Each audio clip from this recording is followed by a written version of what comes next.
What? Bam! See? Every single time I get that wrong. Oh, What is that? Okay. Hey guys, what's up? Hi. I guess we're live in everywhere but Periscope. Oh, you're messing up. Oh, I stop Periscope. So can they see us now while you're doing this? We're gonna we'll come back to Periscope. All right. Yes, we will. What's up, everybody? You Welcome to another edition of Purpose for Forever broadcast with Anthony and Samantha, where we talk about our journey as a couple as well as we get other couples on to speak about their journey. And we have an amazing couple today or tonight. This is gonna be good. It's gonna be good. So stay tuned. You know, we always drop our intro. So hold on, hold tight. You ready?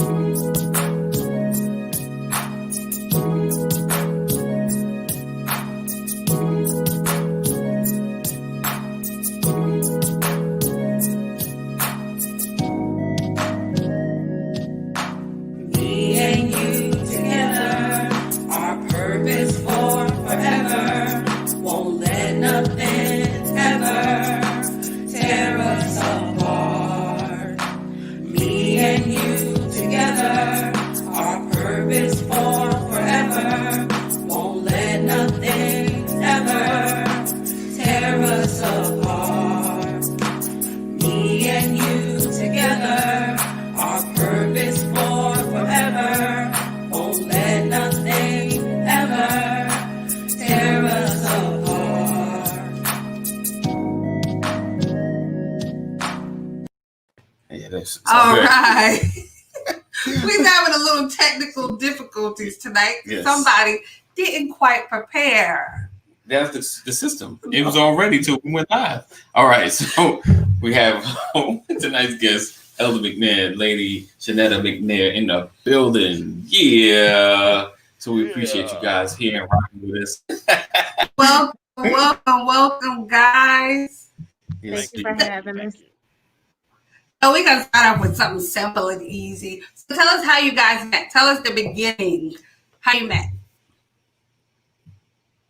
Babe, you want to go? Oh, look, now, once I get going, ain't no stopping. I might just cut you off, but, just go. Just I'll put my 2 cents in. Uh-huh. Well, my wife and I, we met, I guess, back in 98. I'm saying we met. I saw her, and she heard me. So I said it because I was in church. We was in church. I was actually still in the military at the time, in transition to get out. So it must have been like 97, 98-ish, somewhere in that area. But anyway, I saw her. It was in February. It was at a Valentine's dinner or something that they was having at this church, and I came in to see my cousin, and I saw her, and I never talked to her before, had never seen her before, and just said, "That's my wife." Wow. And yes, I said, "That's my wife." And some 2 years later, we were married. I mean, of course, when I did get out of the military, I did get a chance to finally meet her when we were attending the same church, because that's where my cousin was going to church. I would go with him, and but anyway, we met, we talked, and I guess around in '99, what was it? March of '99, we began to date, and we were married in July. Okay. Wow. Okay, so Lady McNair, let's hear that story from your version. Well, in '97, when he first saw me, I had a boyfriend. But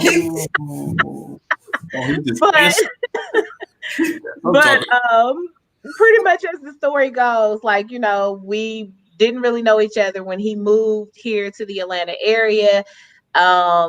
We were attending the same church. We actually we were just friends, and he was just a nice guy. He was loud, and he was just loud. And that was the biggest thing. I was just like, why are you so loud all the time? Like, but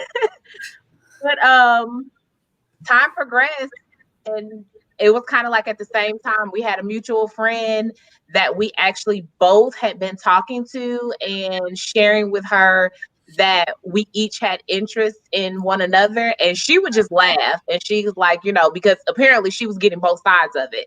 Right. And she was like, y'all should just talk. And one day he came over to my apartment and was like, I just want to talk to you. So at that moment I was kind of thinking, oh, he's gonna come talk to me about some girl that he's dating and like what he should do, and I gotta be a good friend, and all that kind of stuff. So I just kind of went with it, and I was kind of like a little shocked that it didn't go that way. It was a different direction. So, but yeah, that's how we met. Wow, he said he was loud. So where are you from, Elder McNair? I'm from Florida. Okay. I'm from and Florida. Shenetta, where are you from? From Detroit, Michigan. And he was loud? He was loud. Wow. And you guys, how'd y'all wind up in Atlanta, in Georgia? My parents moved here when I was in high school, or the final move was when I was in high school, and they began to relocate, and I just decided this was home for me, and I stayed. I went to college here, stayed, and just kind of made my life here. Gotcha. Well, me, I actually, believe it or not, after I ETS from the military, I was on a flight back to Fort Hood, Texas, and had a layover in Atlanta. And my cousin asked me, was like, hey, what you doing when you get back to Fort Hood? I'm like, I don't know. He's like, why don't you just hang out here for a little while? And I've been here ever since. Wow. Yeah, I never made it back to Fort Hood, Texas. Wow. And that was in 98? That was in 99. 99. No, right, 98. That was in 98. Mm-hmm. Yeah, that was in 98. Wow, that happened. That's interesting. Wow. Wow. He just never went home again. Wow. He never went back. Right. Right. It was nothing. Right. I mean, I didn't have to be anywhere. I didn't have a job. Right. So yeah, it was no rush for me to return back to Fort Hood. So I just hung out, and then somebody else packed all my stuff and had it sent. Wow. Okay. And how long have you guys been married? 21 years as of July. I was doing that math. I was like, it seemed like 21 years. Yep. So 21 years, and how many children? 5. Okay. And so you guys, as you said, don't have a blended family. You're just family. So explain that for people that don't know what that means. Well, what I can say, we were talking about how we met and all this kind of stuff. Well, prior to my wife and I meeting, I had 2 sons. Okay. Prior to us meeting. One of the things that caught my eye, my son would come to visit me. One of them would come to visit me. And believe it or not, my wife, who was just a friend at the time that we went to the same church, will actually come and get him and take him to the park. Now I don't know if she was trying to get in. No. Cute kid. He was a cute kid. That was. Listen, I was just about to ask, was you laying your ground, girl? Was you laying your ground? He was just a cute baby, and like I was for education, and he was kind of like that kid that everybody else would look at and be like, oh my God, if he don't sit down somewhere, and I would be like, oh God, I love it. Let me play with him. Let me take him somewhere, and I would just go get him. Like, I liked him. He was a cute kid. Okay. Wow. Okay. So 2 older boys, and then what's the age of your younger kids? What's the ages? The ones that we actually had together? Yes. Go ahead, baby. You can talk. Hey, I give you permission. You give me permission? Okay, I'll go now. We have a 20-year-old son. You say that again? We have a 20-year-old son together. We have a daughter who will be 19 tomorrow, the only girl. She'll be 19 tomorrow. And then the baby is 17. Wow. Oh, okay, so you just got one left in the house. Yes. Right.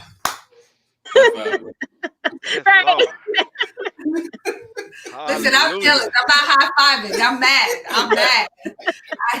I have many years to still go, so I'm not. It goes fast. Believe me, it goes by very fast. It don't seem like it. They only 12. We got a 12 and a 10, and it seemed like we had a standstill. Yeah, they just been.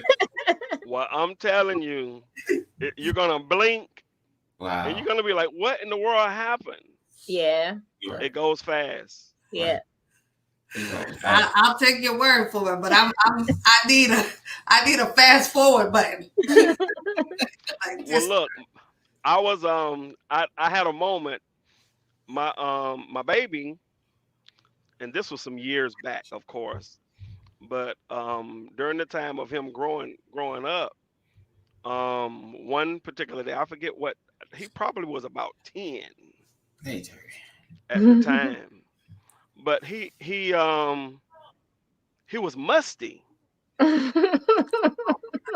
And I found out that he needed to start using deodorant. Yes. I had a moment because my baby was no longer really my baby anymore. So I'm like, oh my goodness. And then when I tell you that time went by like that, it went by. And now, I mean, he's a senior in high school. Yep. You know, so I'm telling you, it goes very fast. All right, so since you have a senior, we're going to speed forward on some of these questions. We'll get back to them. So what's your first empty nester task? I know you're like, as soon as this was gone, we're going to do what? Right. What's the first thing? Walk around the house naked.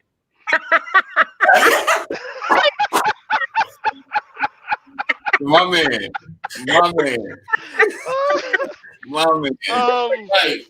Hey, no, ain't money in this house.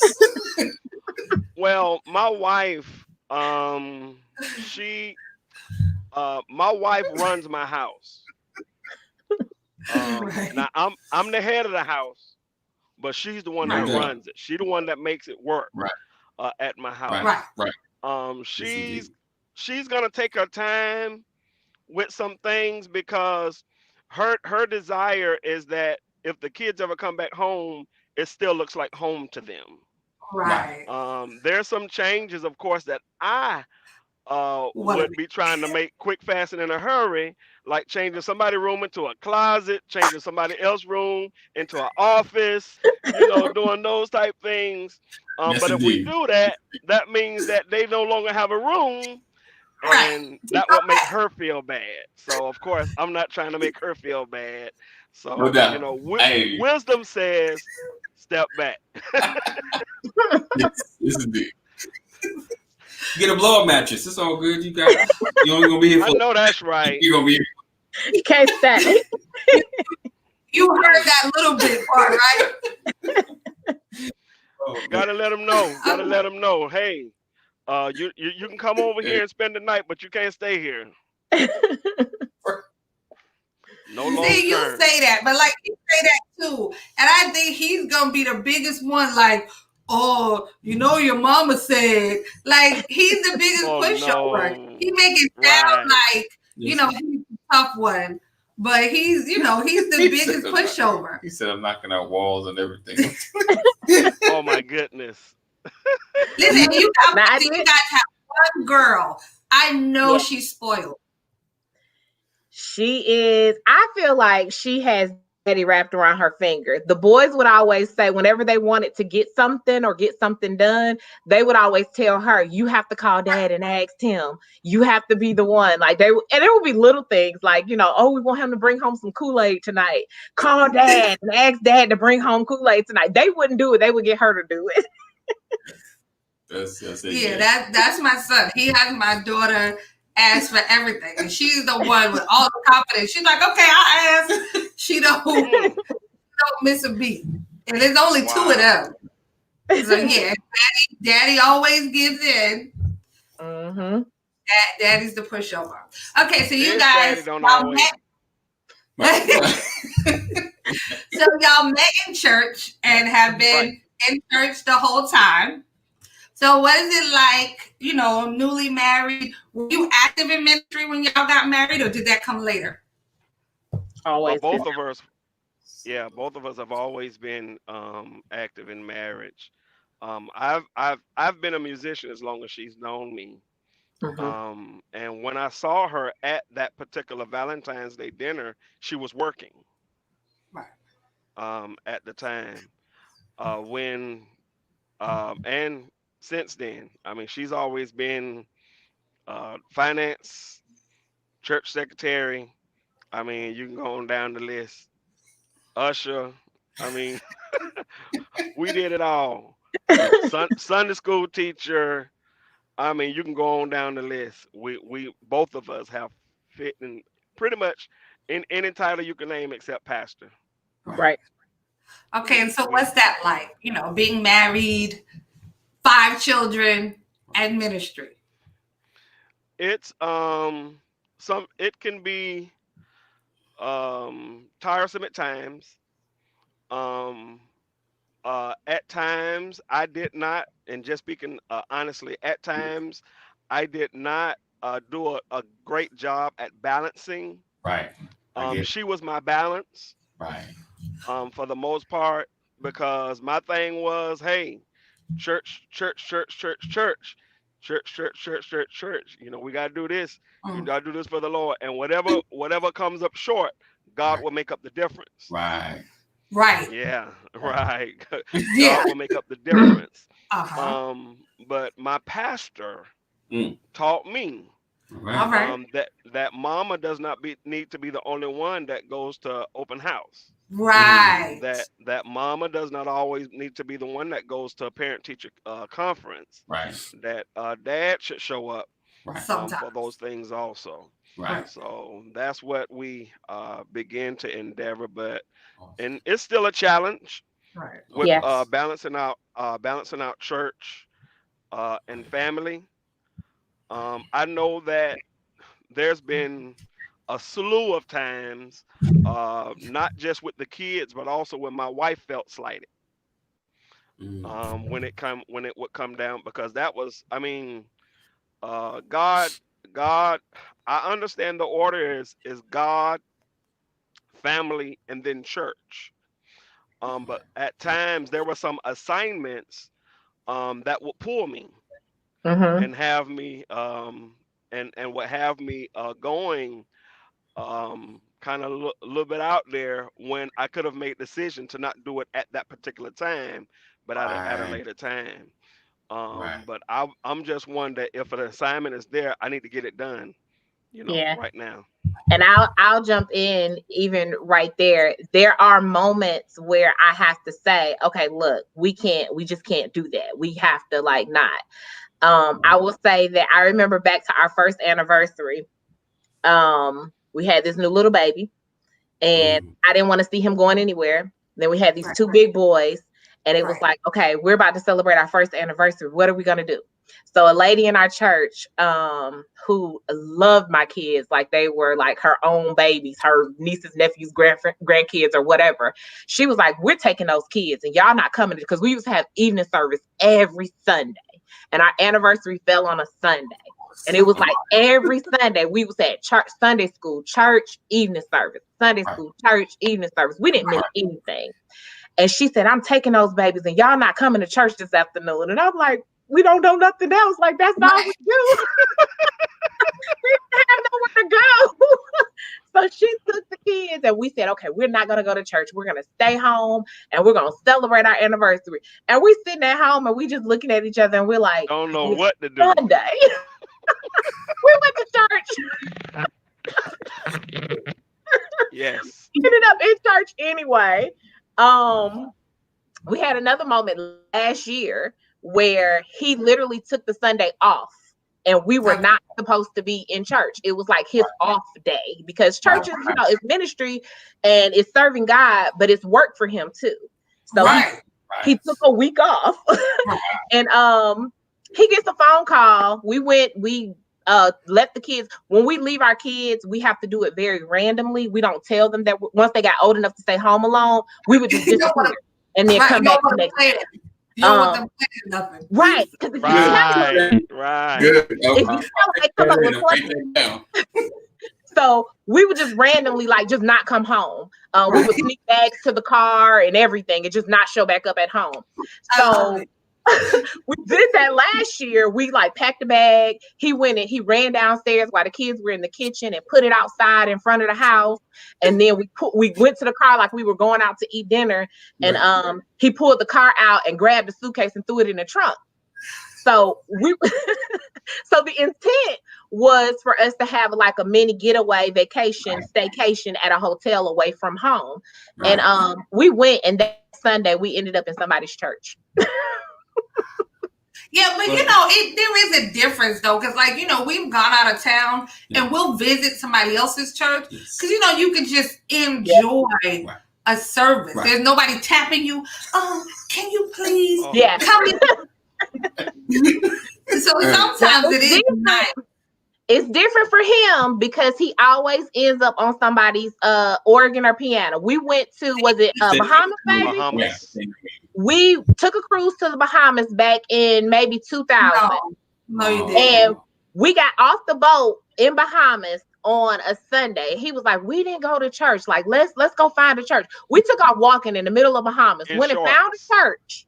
In shorts, yes. Went and found a church in the middle of the Bahamas, and he ended up somehow playing the island music. He was jamming, and he done jammed his way right on down the little aisle up to their little piano and organ, and I was like, well, okay.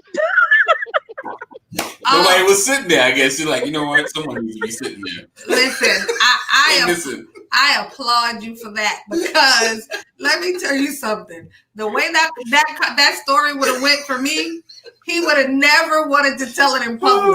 There probably would have been fire coming out of my ear. Oh my goodness! Because sometimes you just have to stop everything. This is supposed to be this is supposed to be about us. But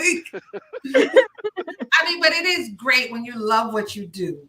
Mm-hmm. So I guess that kind of makes the difference. Yes. I believe you got on the order. Love it. So have you guys always been with the same ministry, or have you migrated to different places? We met in one ministry. Okay. And when my son came to live with me, I had a living situation where I had to make some moves, and which the church where I was playing, there was not consistent pay. Okay, right. The money was not consistent. So I had to, when my son came, when I really had to have money, I had to change what I was doing. Fortunately, at the time, Holy Fellowship service was at 1:00. Okay. At 1:00. So I could go to that church, do praise and worship. After praise and worship, I tip out the door and I'm at Holy Fellowship where I made my money. Gotcha. And that's how. And I was at Holy Fellowship. I started there in January of '99. Okay. Wow. And we got married in July. September we joined Holy Fellowship. Okay. As a family. Yeah, the whole family. We joined Holy Fellowship. And you guys have been there since. Yes. 21 years. Wow, that's nice. I wish, we haven't been. I think that's crazy. I think being at church that long is almost more impressive than being married that long. Yeah. Especially in this day and time, because it's rare to find a ministry that you can just be at with your whole family, raise your children, and have successful relationship and all of that. That's a rare find. Yeah, definitely. I'm sorry, I've been down. conversation. It's all good. So what are some? Okay, so you spoke about the ministry challenges, and we've kind of experienced in all kinds of ways as well. Because I can imagine being a minister of music, so I know your level of trying to get a day off is even higher. So outside of that, have there been challenges having building a family? From, I guess we don't want to use the word blended, but in context to building a blended family, coming from.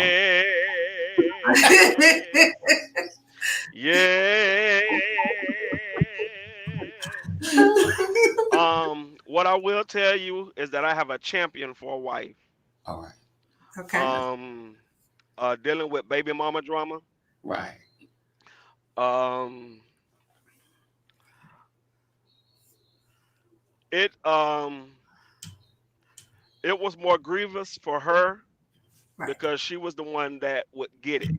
Right. More than I, because if it was coming, it was geared toward her. Right. Mainly because at certain time I learned that because of the dynamic of our relationship, um, I had to pretty much cut them off, and I let her deal with them. Okay. Nice. It Okay. was not an easy thing. Right. Oh my God. Ooh, did they fight? Did they cuss and fuss and some of everything else they did? It was, yeah. So Okay. I heard it, but not like she did. Gotcha. Okay, so I'm gonna ask you a question in a minute, Shenetta, but let me ask you. So what made you make that decision to put her in the forefront? Well, we came to that decision together. Okay. Nice. One of the issues, we wanted to make sure that it was baby mama drama, Right. and that it was not something that they could accuse me of, Right. like leading them on into some type of relationship. Okay. I love because then that would cause an even greater fight, not between us and them, Right. but between the two of us. Right. Absolutely. So we don't have time for divide and conquer. Right. We didn't have any time for any of that. So it was easier to leave out any type of suspicion on either hand, on their hand or on my hand. Right. I listen. I think that is like the most profound I've heard. Like, I think if more people took that approach, it would be better. Right. Okay, so Shenetta, I know he put you out there. You got your shield, and girl, I know they firing it at you. So tell us what that was like for you. There were many days that it was hard, but I think the bigger goal was remembering what the purpose was, remembering why you were doing what you were doing. And the big was that I never wanted the kids to feel like they had to choose or they had to pick a side. Right. You have your mom and you have whoever is in your mom's household, and you have this family over here. And it's not that you have to choose a side, you just get extra love. It was hard to get their mothers to understand that's what the true goal was. Right. So on their side, it was always like, you have to choose. There was this pulling and tugging and just these things. And it was like, I'm not trying to replace you. I in the beginning, the kids were calling me by my first name. And I had a moment after I guess we were married about 6 months, and we were hanging out with another blended family. And one of the kids came up and said something, and I answered it, and like we moved on with life. And my girlfriend looked at me and was like, ma'am, are you serious? And I was like, what happened? Like, what's going on? I'm like, what happened? And she's like, you just let them call you by your first name? And I was like, what are they supposed to call me? Mrs. McNair? Like, I mean, what we doing here? I don't know. And so we talked about it, and then we came to the conclusion that we would have a sit down with the boys, and we would ask them, what do you feel is most comfortable? Like, calling me by my first name doesn't really appear very respectful. So like, what are we going to do here? So 2 boys came up with 2 different decisions, and we supported both decisions.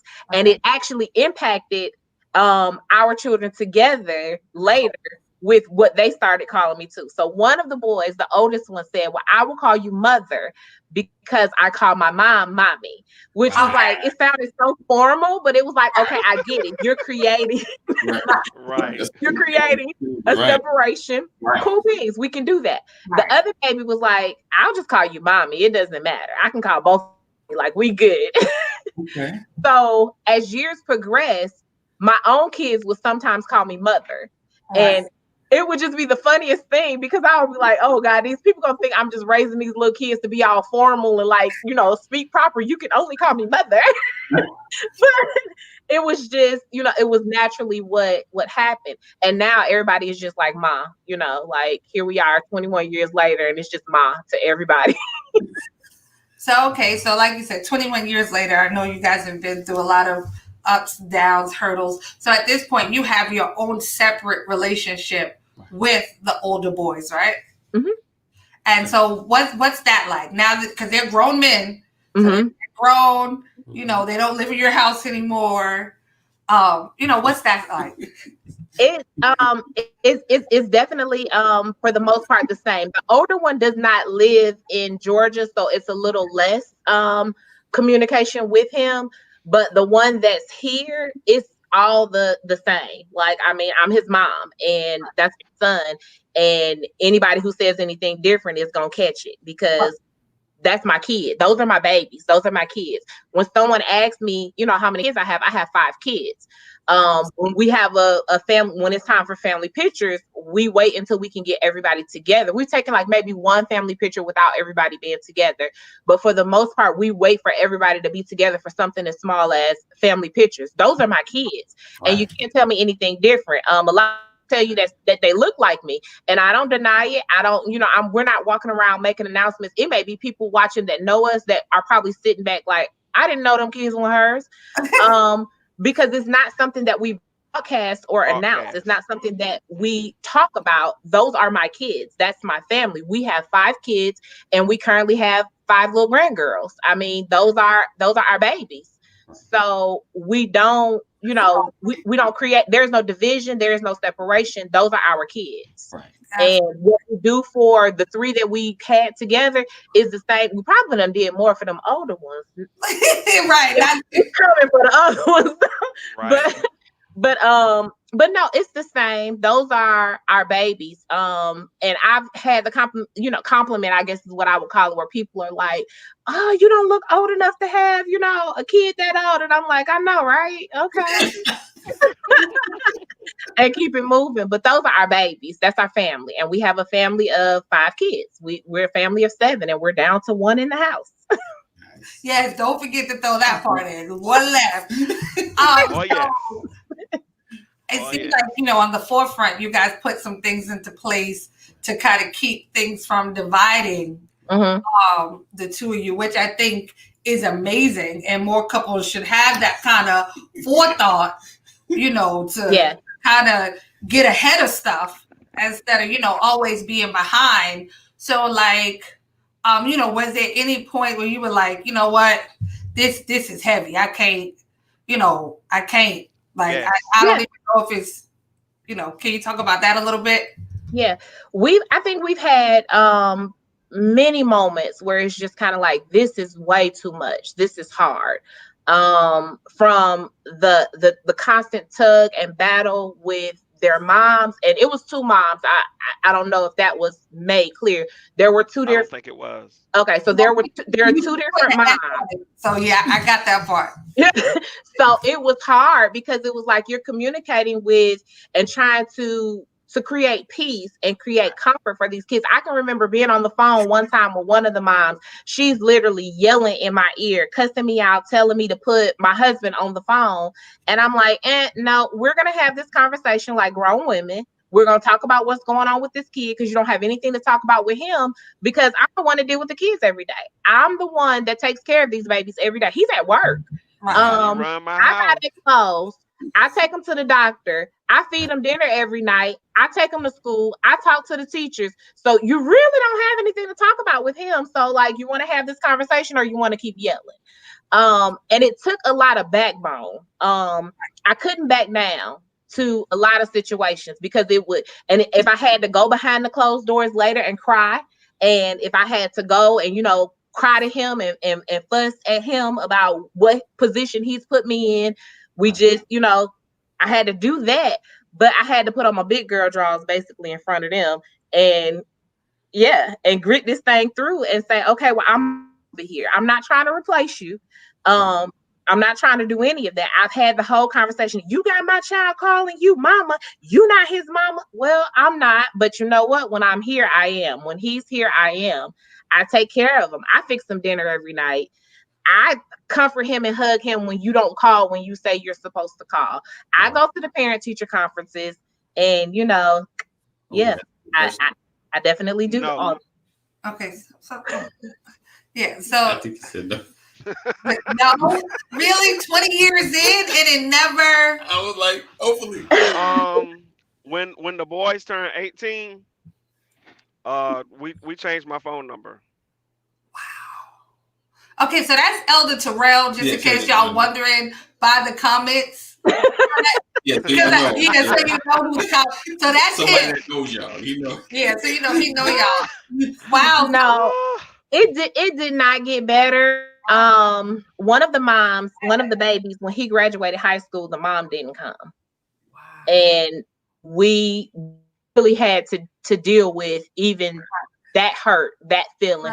I remember being at church on Sunday, I think, when he found out that she was not going to come, and we had to go in the parking lot because he kind of, it was emotional, and it was just those moments. And those were the things that, we just had to face and we had to deal with. And my biggest thing was that my husband did his job.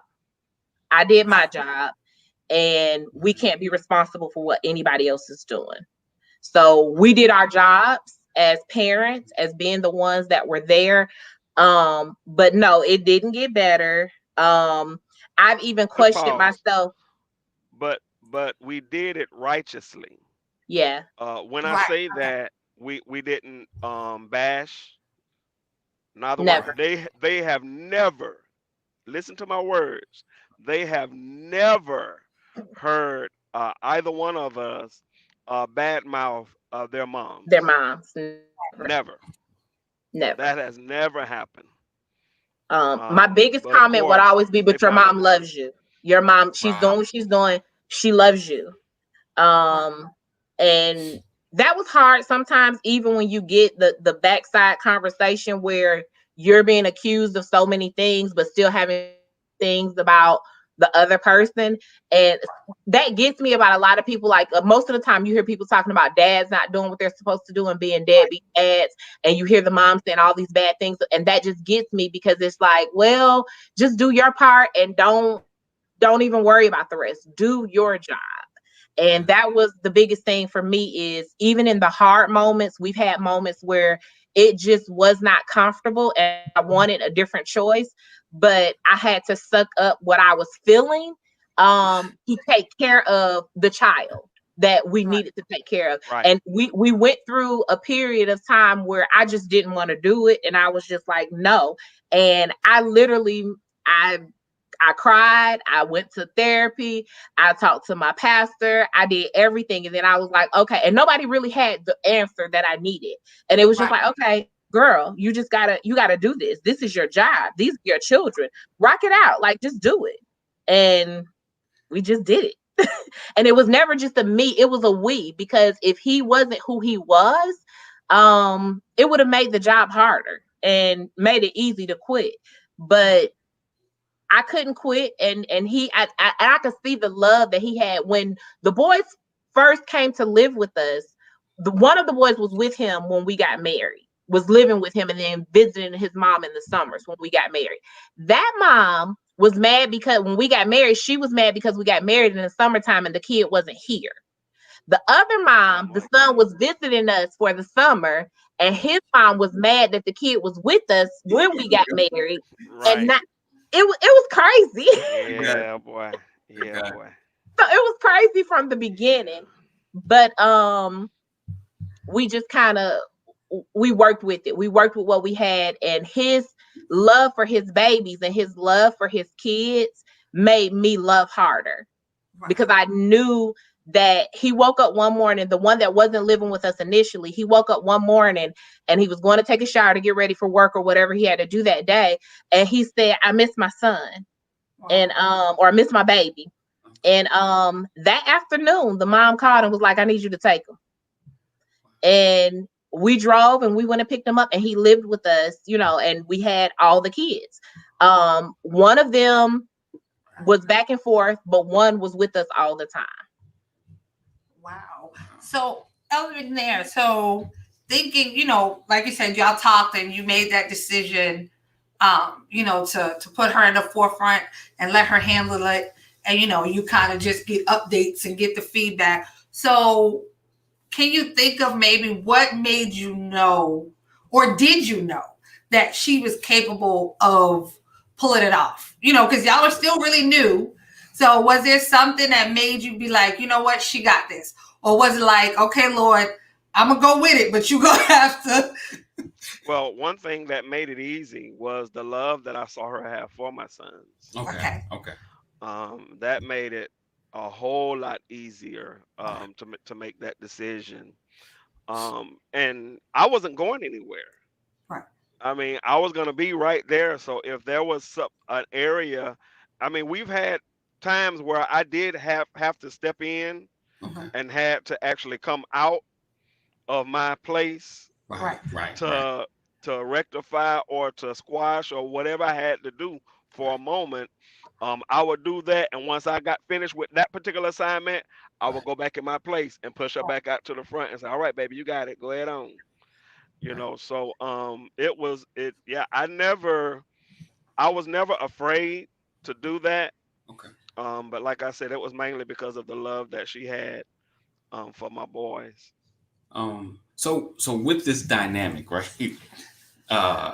You know, there's no perfect answer. There's no perfect way to do something. But you guys, to me, navigated really well based on what you guys are telling me, and I know it's never easy. Oh man.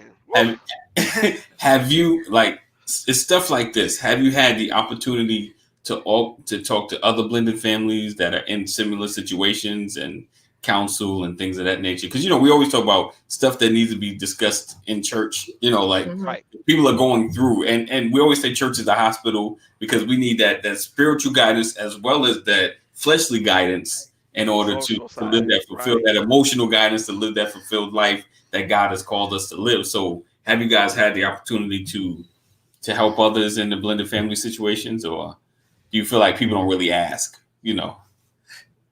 I think it's a little bit of both. I think they don't know to ask sometimes because you don't know who's blended sometimes and who's not, unless it's like something that they say.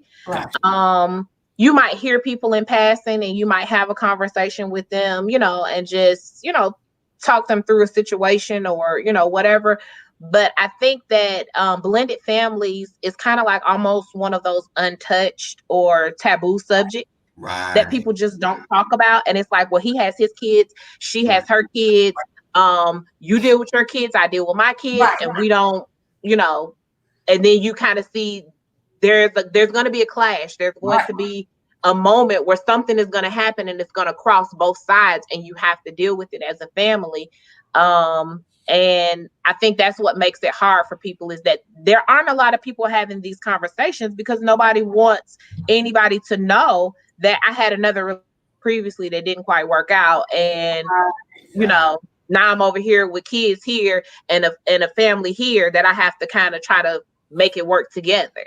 And I don't think that's fair for either party that's coming in with kids. I don't think it's fair that they have to choose or that they have to pick a side. And like I said, we had a moment where it was kind of like, for me, where I was kind of like, pick a side. You're going to have to pick a side. And I realized that wasn't fair. You can't make someone pick between kids that they love and a family that they're building. Like it's all together. Either we're going to do this together and we're going to build this family together, or it's going to bust, all of it. Because guess what? At the end of the day, that's our family. And you can't expect a person to have to choose their spouse over their children. It's just not fair. It's not fair. Absolutely. One of the things that I would like to say in somewhat of the defense of some of these blended families, Mm-hmm. when my wife and I began our relationship, my sons were 5 and under, maybe a little younger than They that. were little. Yeah, they were little people. Right.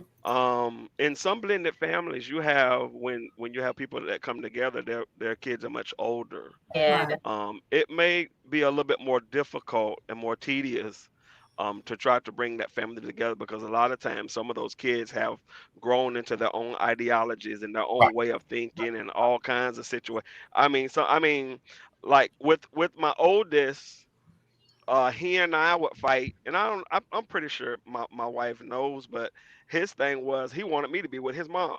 Yeah. Wow. Yeah. Um, We had a whole conversation with his mom, her husband, and the two of us where oh he God. literally said that. So he was over the stepmom and the stepdad. Like he was over both of us. He was like, y'all can Yeah, both kick rocks and get somewhere. I just need my parents to be right.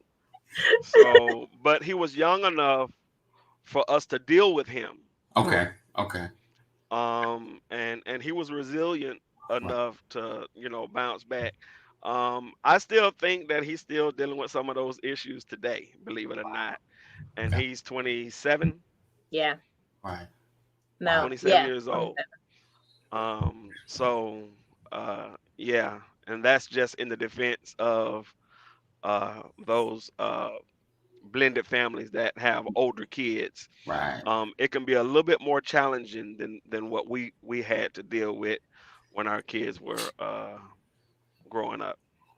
And let me say too, our babies, our boys, the boys, they had very lighthearted personalities. So they weren't like kids that like came at you aggressively or said rude things, or like they just said the regular rude stuff that all your kids say. Like it wasn't anything out of the ordinary. It was just regular kid stuff that you just kind of looking like, did you just say that in front of people? Like, why would you do me Right. like that? Like I'm raising better than this. But but yeah, they were not like have the I think aggressive situation with the kids.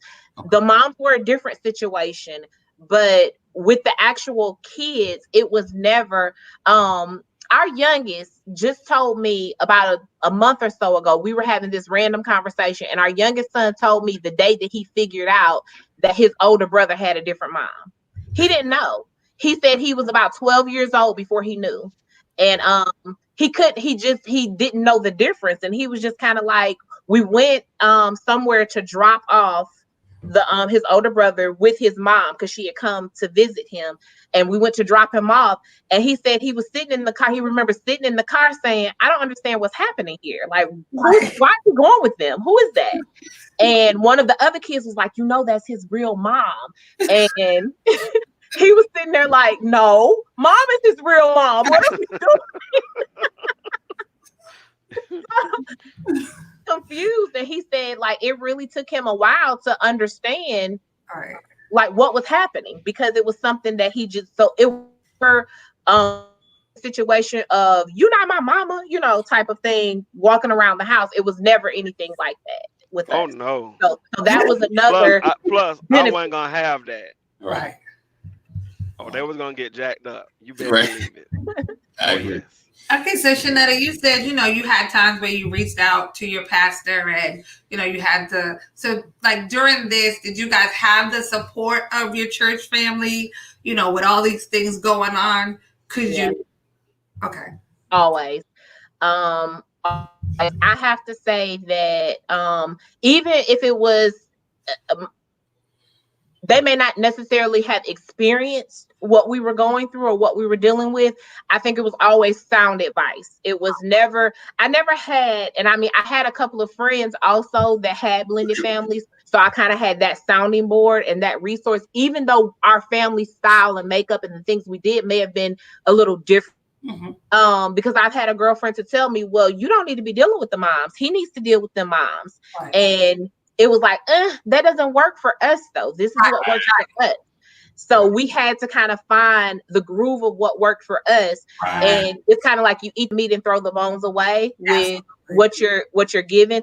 But leadership in ministry has always, I think, been a good sounding board for us to be able to kind of sit and pick through what we were going through and what we were dealing with as a couple, as a family.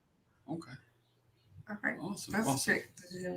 I think I got them all. It seemed like you guys are, because you mentioned you now found your time to carve out time for yourselves, and we always talk about, especially with us, having that relational time is key. It's very important, or should be so sucked into your children's lives. When they grow up, you won't know what to do with yourselves. So, yeah. Yeah, you gotta like each other. Because what I'm learning now with our youngest being the only one home right now, our time is like, oh, we have a little bit more time. Like, hey, I think I like you. And if I didn't like him, I could see this just being a time where it's just kind of like, okay, these kids gone, I'm getting bored, and I don't even like you, so I don't even know what's about to happen here. So it's good to like each other and to want to be around each other. That's a good thing.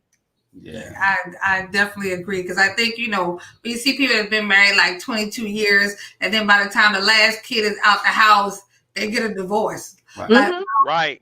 We was just raising the kids together. Right. I 10 years. Like, right.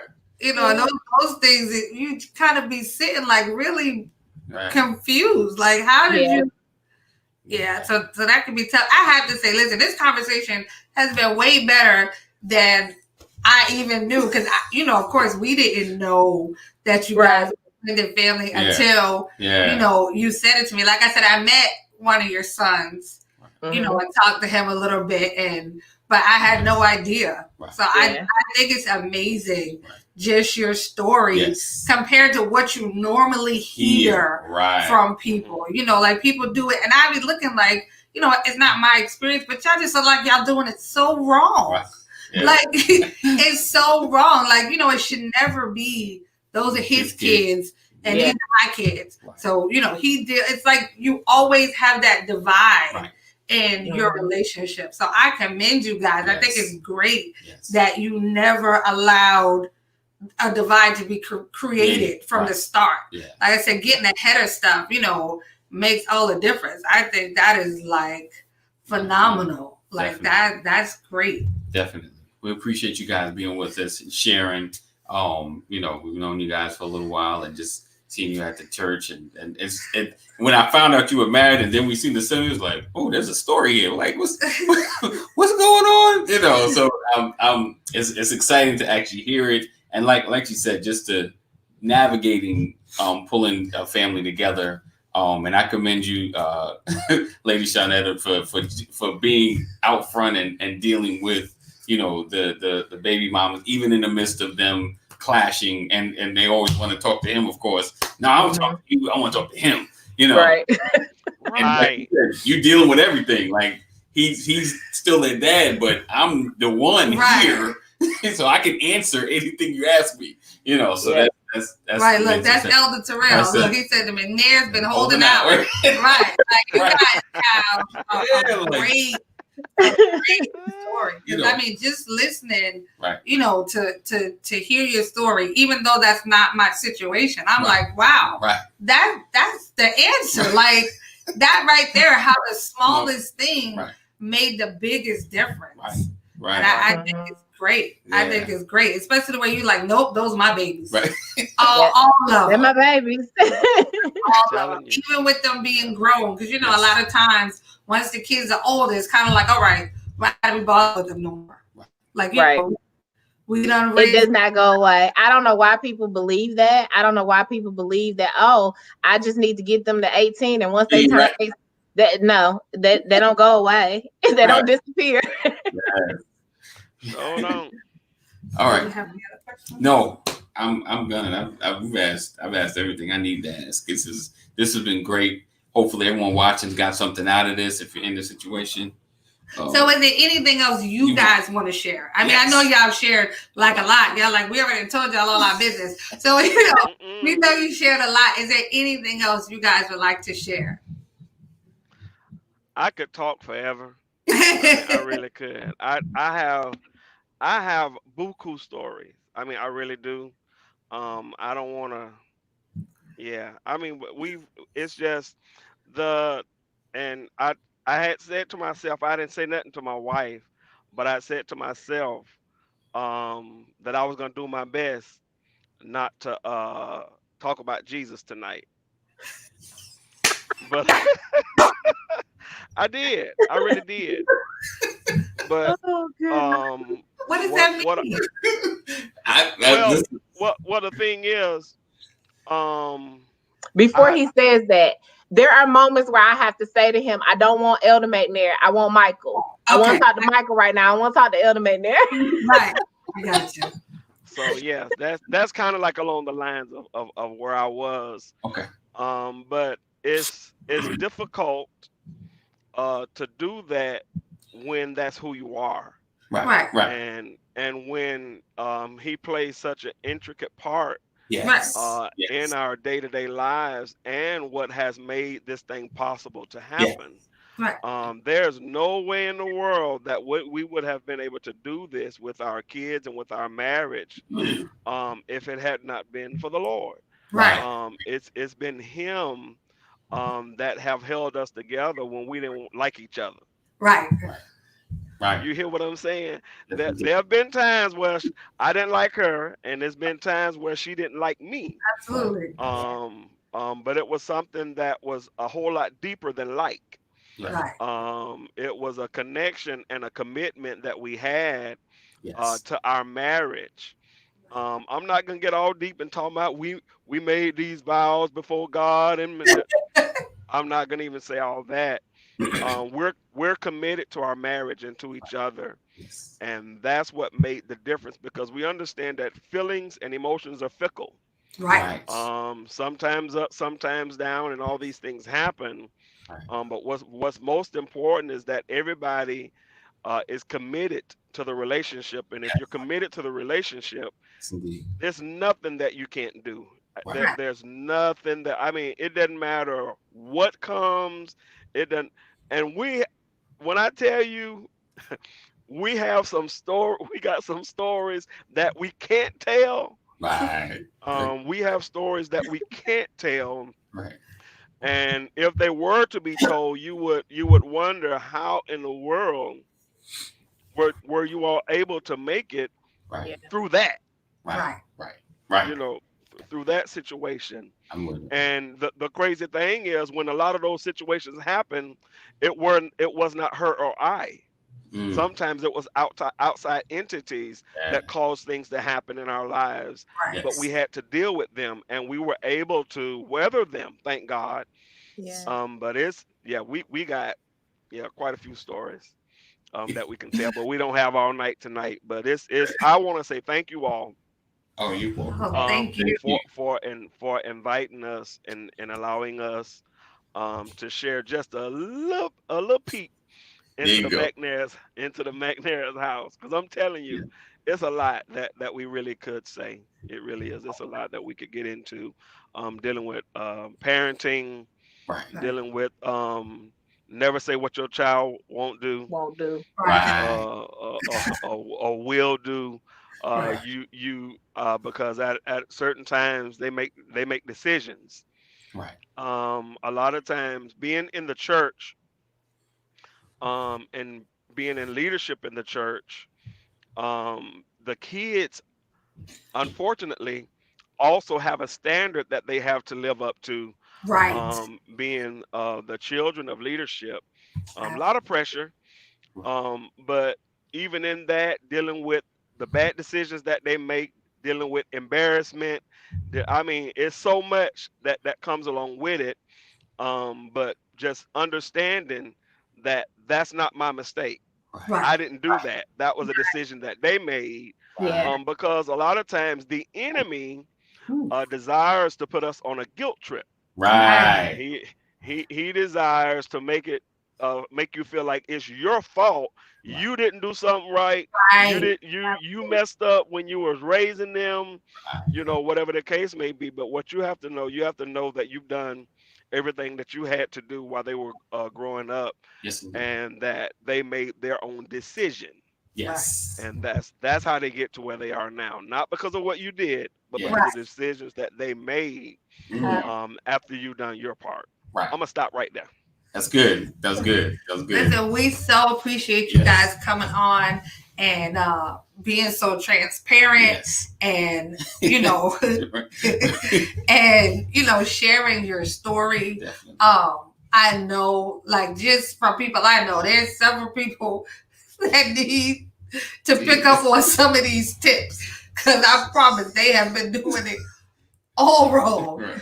Like, I've seen it done so terribly, and all I ever can think about is the poor child in the middle. Like, how is nobody thinking about the child? Like, these poor kids. So again, we thank you so much. Yes. Just don't click out. We're gonna take you out. We're gonna close. So you guys just hold on about 2 minutes, okay? Okay.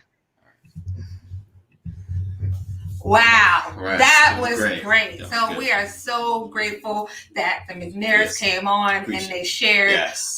If you missed the beginning or if you missed the part, go back and watch it. It is worth your 30, 40 minutes. Right. It was some really good stuff that they shared with us. We thank you for watching. We thank you for sharing. We thank our people that are here with us every week for your support, for your love. It means a lot. If you're watching and we haven't got around to asking you to be on here yet, just hold tight. We're probably working on it. And just keep supporting. We appreciate you. And love intentionally, love unconditionally, and love on purpose. Take care, guys.